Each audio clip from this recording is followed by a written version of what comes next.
Dia sangat menyedihkan. Hari pertama bekerja. Ketemu bos seperti ini, nyaman. Otak laki-laki ini ada masalah. Jangan salah paham, 2 tahun lalu dia, seorang lelaki tampan kaya, karir gemilang, mempunyai pacar cantik, benar-benar orang yang sukses. Sampai sebuah kecelakaan merenggut segalanya. Dia lumpuh, tubuh di bawah bahu semua tidak bisa bergerak. Emosinya meledak-ledak, tak ada yang tahan. Dia adalah perawat ke-6 yang mereka datangkan. Namanya Luisa. Meski bos adalah orang aneh, dia tetap tak berani mengundurkan diri. Karena di rumah ada segerombolan orang yang harus dihidupinya. Ayah telah lama menganggur, adiknya hamil di luar nikah, harus sekolah. Beban berat hidup semua mengandalkan gajinya. Hari pertama kerja, dia dengan percaya diri masuk ke dalam. Tapi tuan muda yang susah dilayani ini, hanya memberikan dia satu tugas, yaitu jangan berbicara, dan jangan dekati dia. Dia tak bergerak. Luisa hanya bisa duduk menghabiskan waktu.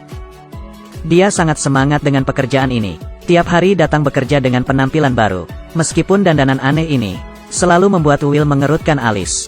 Hari ini, mantan pacar Will datang mencarinya dan membawa sebuah kabar baik. Dia akan menikah dengan teman baiknya. Menghadapi kabar seperti ini, dia masih bisa berkata apa? Hanya bisa berkata, selamat. Setelah mereka pergi, Luisa melihat Will membanting foto. Dia merekat kembali bingkainya. Will malah menyuruhnya jangan ikut campur. Dia menyadari Will tidak suka orang lain mengasihaninya. Lalu mulai saat itu, Luisa bisa mengejek, tidak akan bicara baik-baik dengannya. Sepertinya kalau tidak mengasihaninya, emosi Will akan sedikit lebih baik. Hari ini, mereka berdua menonton film. Sebenarnya Will tidak berencana menonton, tapi karena Luisa tidak suka, jadi dia harus melihat. Yang tak disangka adalah, Luisa sangat menyukai film ini. Mereka berdua pertama kali mengobrol. Will bertanya kepada Luisa, saat tidak kerja, kamu ngapain saja? Luisa berkata menemani keluarga, atau menonton TV.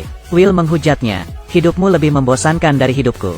Suatu malam, Will tertidur. Luisa diam-diam membuka laptopnya, menemukan sebuah video ulang tahun. Pria di video sangat energi, melakukan berbagai olahraga ekstrim. Kamu sangat sulit menghubungkannya dengan pria lemah di depan ini. Melihat Will bangun, dia bertanya kenapa Luisa masih belum pergi. Luisa sengaja berkata salju terlalu besar tidak bisa pergi. Sebenarnya Will demam. Dia sengaja tinggal untuk menjaganya. Saat bosan, Will bisa bertanya masa lalu Luisa. Saat dia mengetahui pekerjaannya yang lalu adalah bekerja di kafe selama 6 tahun. Dia merasa sulit dibayangkan. Luisa memberitahunya, dia sebenarnya pernah lolos masuk ke universitas. Hanya saja dia tidak pergi, karena dia harus menjaga keluarganya.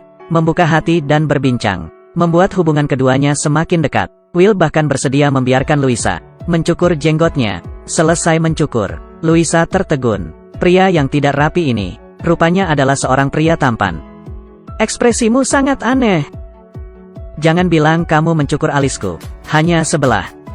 Tapi hari bahagia tidak lama. Luisa dengan cepat mengetahui sebuah kabar buruk. Will rupanya diam-diam mengajukan permohonan euthanasia. Hatinya tidak lagi bisa santai, sampai adiknya menghiburnya, menyuruhnya membawa Will banyak jalan-jalan keluar.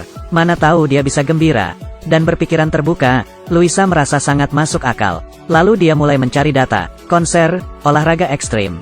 Menyerahkan kepada orang tua Will rencana yang tebal. Mereka juga setuju. Dia merencanakan sebuah perlombaan kuda untuk Will. Tapi yang dibayangkan sungguh indah. Nyatanya sangat menyedihkan. Pertama kursi roda tersangkut di rumput. Lalu, perlombaan kalah. Terakhir ingin pergi makan. Pelayan tidak mengizinkannya masuk. Sungguh sangat gagal. Tapi Luisa tidak menyerah. Dia mempersiapkan yang lain untuk Will. Kali ini adalah konser musik klasik. Mengambil pengalaman yang lalu. Kali ini dia tampil mewah. Sebuah gaun merah yang cantik. Akhirnya membuat Will tersenyum. Mereka berdua melewati malam yang indah. Tapi Will tidak ingin pulang. Dia berkata, dia hanya ingin menjadi pasangan wanita bergaun merah, yang baru selesai mendengar konser. Meski hanya beberapa menit. Hari ini adalah ulang tahun Luisa. Will khusus datang ke rumahnya untuk merayakan. Gerak-geriknya menjaga Will, membuat pacar di seberangnya sangat cemburu. Lalu ada hal yang lebih tak bisa diterimanya. Saat Luisa melihat hadiah Will, senang sampai berteriak. Dia bahkan tidak lebih dari bos ini. Mengerti pacar sendiri menyukai apa. Will mendapat kabar mantan pacar akan menikah. Supaya rileks, dia membawa Luisa datang ke sebuah kastil. Pemandangan indah di sini langsung membuatnya terpesona. Dia berkata, di sini adalah tempat yang paling aku sukai. Tapi Will berkata, itu karena tempat yang kamu kunjungi sangat sedikit. Dia juga berkata, tempat yang paling disukainya adalah alun-alun di Paris. Dia suka duduk di sana minum kopi, memakan croissant, mengolesi selai stroberi yang tebal. Louisa segera berkata, dia bisa membawanya pergi. Tapi Will menolaknya. Dia hanya ingin pergi dengan identitasnya yang dulu. Dan bukan dirinya yang cacat sekarang. Pergi kemanapun harus menerima pandangan berbeda dari orang lain. Ditemani Louisa, mereka datang ke pernikahan mantan pacar. Kalau tidak ada kecelakaan itu, yang berdiri di samping pengantin harusnya dia. Sayang, tidak ada kalau. Melihat sepasang pengantin menari dengan anggun, Louisa berinisiatif mengusulkan ingin bersama Will. Tapi, gimana narinya? Dia dengan berani duduk di kursi roda. Sama sekali tidak mempedulikan pandangan tamu.